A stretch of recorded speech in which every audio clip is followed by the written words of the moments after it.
Hello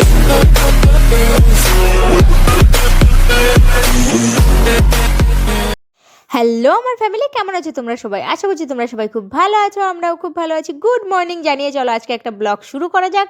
ওর টক অন্যদিন আমরা পাকা টমেটো খাই, আমার মানু খেতে পারে না, ওই জন্য মনে হয় এই দিনকে বাজারে গিয়ে কাঁচা টমেটো কিনে নিয়ে এসছে। এই দিনকে ও গেছিলো বাজার করতে।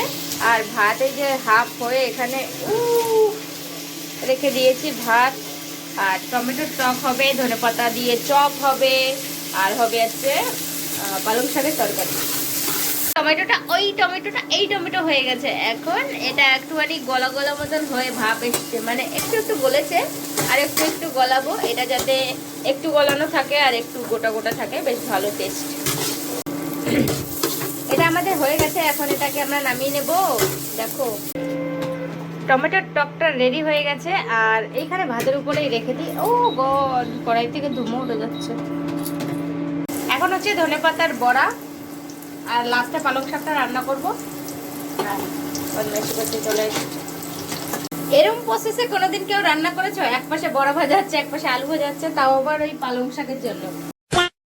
এক পালি বড়া ভেজে রেখে দিয়েছি, আর এখানে ওই পাশে তেলটা না খালি খালি যাচ্ছে, তাই কি মনে হলো আলুগুলো ওই পাশে আমি ভেজে নিচ্ছি। এগুলো হচ্ছে ছোটখাটো টিপস। শুধু শুধু কড়াইটা কেন ফাঁকা যাবে ওই পাশে, একবারে হয়ে যাচ্ছে সবকিছু।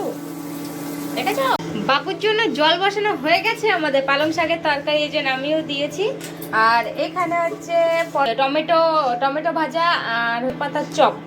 আর আজকে ভাতটা না এখানে এরকম করে উপর দিয়েছি, কেননা ভাতে না ফেন ফেন মতন থেকে যায়। আমরা ওই যে এই ডেস্কিতে রান্না করি, তো ফেন ফেন মতন থাকে। ম্যাডাম সকালের বক্তব্য কিছু?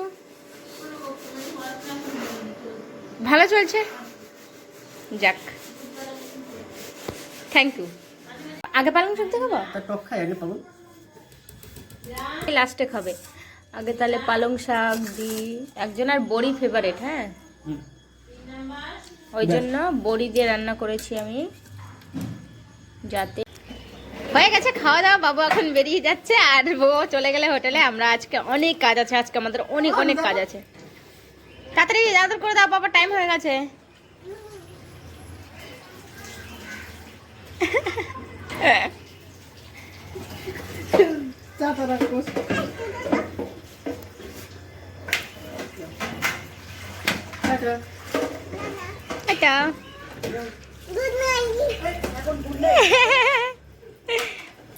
আজকে আমাদের ঝুল ঝাড়ো প্রতিযোগিতা হবে। কি কত, আমি ছোট মানুষ, আমি রান্না করে ঝুল ঝাড়তে দিই, তুমি যাও বড় মানুষ, তুমি ঘরে ঝুল ঝাড়ো গে। আমি ছোট মানুষ, আমি ছোট ঝাঁটা দিয়ে রান্নাঘরে দাঁড়িয়ে দাঁড়িয়ে আজকে রান্নার কোনো এখানে জিনিসপত্র সব ফাঁকা করে ফেলেছি।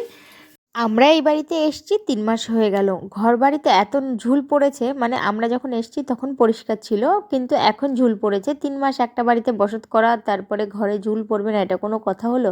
তো সেই জন্য আজকে ভাবলাম, আরাধ্যার পাপা খেয়ে দিয়ে ডিউটিতে চলে গেছে, আরাধ্যাও কোনো রকম বিরক্ত করছে না, তাহলে আজকে ঝুলটা ঝেড়ে ফেলি। সার্ফ দিয়ে জল গুলে নিয়ে আসলাম, এইটা দিয়ে এখন আমি এই যে এই জায়গায় আমরা রান্না করি, যে মশলা টশলা লেগে থাকে, এই দেখো দেওয়ালে কত মশলা লেগে আছে, এগুলো পরিষ্কার করতে হবে। আর এই জানলাটাকে একটুখানি ঘষতে হবে, জানলাটা একদম পুরো কালো হয়ে গেছে। আগে যারা ছিল হয়তো তাদের সময় থেকে এরকম কালো পুরো। আর যাই হোক, আমরা যেটুখানি পারি ঘষে মাঝে পরিষ্কার করার চেষ্টা করছি।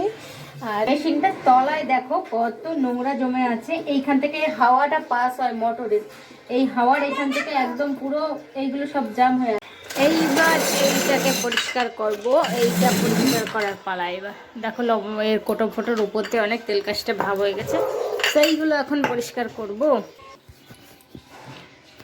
কৌটো বাটি মোছা হয়ে গেল, আর এক এক করে আমি সাজিয়েও ফেলেছি। কৌটো বাটি যদি পরিষ্কার না থাকে, তেল নুন ফ্যান ট্যান পরে হ্যানা ত্যানা পরে এগুলো না তেল কাশটা একটা ভাব হয়ে যায়। পরিপাটি করে তো এমনিই গোছানো থাকে, আর তারপরেও সুন্দর করে কৌটোগুলোকে মুছে টুছে রেখে দিলাম। ওই জায়গাটায় রাখা হয়, এই দানিটা ওইখানে থাকবে, ওই জায়গাটা আমি পরিষ্কার করব আগে, তারপরে এটাকে আমি ওখানে ঢোকাবো। এই বারান্দার যত জিনিসপত্র ছিল সব এই পাশে নিয়ে এসেছি। এই রান্নাঘরটা তো পরিষ্কার করা হয়ে গেছে, এখন এই জায়গাটা পরিষ্কার করার পরে তারপরে জিনিসপত্রগুলো কোথায় কি থবো না থবো। দেখো এত ময়লা জমেছিল ঘরের ভিতরে, একটুখানি পরিষ্কার না করলে ভালো লাগে না। আর বোতল ফোতল ওই যে অনেক কিছু বাইরে আছে। হ্যাঁ গুড গুড, ভালো জায়গায় বাদিয়েছো। তো এইগুলো জল রয়েছে, এখানে জল দিলাম, এখনো জল রয়েছে। পরে পরিষ্কার করার পরে একবারে ক্লিন ঘর তোমাদের দেখাচ্ছি। আজকে ঘরে কাজকর্ম করছে, ওদিকে যে জিনিসপত্র রয়েছে সব নিচে টিচে। দেখো এবার এক এক করে আমি তোমাদের দেখিয়ে দিচ্ছি কেমন গোছানো হয়ে গেছে। এই নিচের পোর্শনটা, এখানে যত জলের বোতল টোতল ওই পাশে যেগুলো রাখতাম সেগুলো সব এই পাশে নিয়ে এসেছি। এখানে জলের বোতল থাকবে, এখানে জলের বালতি থাকবে, আর রুটি আটা টাটা যাই যেখানে যা আছে এগুলো এখানেই থাকবে। আর ওপরে যেরকম থাকে শুধু মেশিনটা থাকে, আর এখানে রান্না করা যে জিনিসগুলো সেই সবগুলোই থাকবে।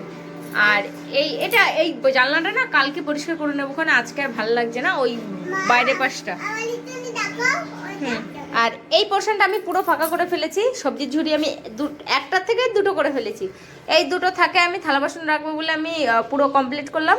আর ওইটাই দেখো পুরো সবজি, এখানে পুরো ভর্তি সবজি আছে। ঠিক আছে, এটা পুরোটা লাগে না বলে থালা বাসন রাখার জিনিস এখনো পর্যন্ত আমরা আনতে পারিনি বলে এটা এখানেই রেখে দিয়েছি। হ্যাঁ জলের বোতল এটা খালি, এখানে কিছু নেই। এটা মনার খেলনা টুল এই পোর্শনটা আমি পুরোই ফাঁকা করে ফেলেছি। এই পোর্শনটা আমার পুরো ফাঁকা চাই। এখানে বই পড়াতে বসলে খেতে বসলে খুব অসুবিধা খুব। আর ঘরে দেখো, ঘরে যেটা কিছুই করার নেই, ঘর শুধু বিছানা কাঁথাগুলো ঠিকঠাক করে, কোনায় জামা কাপড়গুলো যেরকম থাকে সেগুলো, ওপরে এই পাশটা একটু ওপরে ব্যাগটা এই ব্যাগটা এগুলো ঠিক করেছি, মেয়ের ব্যাগ পড়াশুনোর। আর এই পাশে এটা ঠাকুর ঘর, আমাদের ঠাকুরের জায়গা, সব জানলাগুলো আর কি ক্লিয়ার করে দিয়েছি। আর জামা কাপড় আমাদের দরজার পেছনে থাকে, যেগুলো পরি এখানে কিছু থাকে, মানে আমাদের এখানে কিছু থাকে, আর এই যে এই পাশটায় কিছুটা থাকে, এই যে এই পাশটায় থাকে। আর এখানে আমাদের নিচে বেরোনো আসার জন্য জুতো ফুতো থাকে। আর এই তিনটে ড্রাম, এইগুলোতে জল আনবো, তিনটাতেই আনবো না, দুটোতে হয়তো একটাতে আনতে পারি।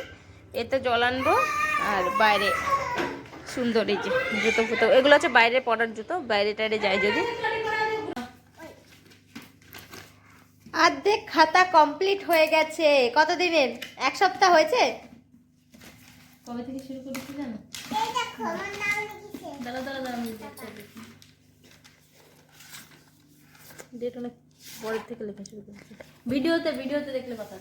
হ্যাঁ সে যাই হোক, বড় জোর 13 তারিখ অ্যাডমিট করে আসলাম। তারপরে হচ্ছে 4 দিন কি 3 দিন কি 4 দিন হয়েছে, এতটা লেখা শেষ আমার মামের কমপ্লিট। ফটাফট লেখে দেখো কত স্পিডে লেখে। Very good very good very good. আজকে খুব কষ্ট হয়ে গেছিলো, সেই জন্য আর ব্লগ করতে পারিনি। তো দেখা হচ্ছে নেক্সট ব্লগে, ততক্ষণ ভালো থেকো, বাই।